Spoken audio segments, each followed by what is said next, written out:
Big jackpot for team India after winning the T20 world cup. সকলো কৈ আছোঁ ৰিলছটো follow' কৰি লওক আৰু লাইক কৰি লওক আৰু ফ'ল' কৰি লওক।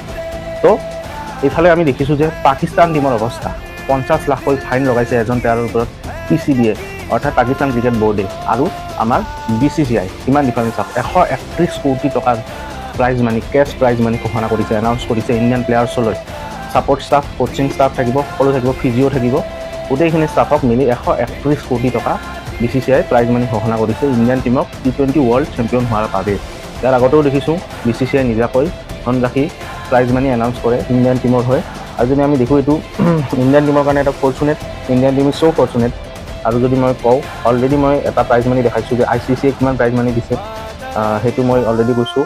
27 কোটি টকাৰ চেম্পিয়ন হোৱাৰ এটা প্ৰাইজ মানি পাইছে ICCৰ তৰফৰ পৰা, আৰু BCCI নিজাকৈ 131 কোটি টকা প্ৰাইজ মানি দিব টিম ইণ্ডিয়াক। গতিকে ইয়াত প্লেয়াৰ্ছ থাকিব, কোচ থাকিব, সকলো ধৰণৰ Koch, support staff, coaching staff, গোটেইখিনিকে মিলাই 131 কোটি টকা দিব।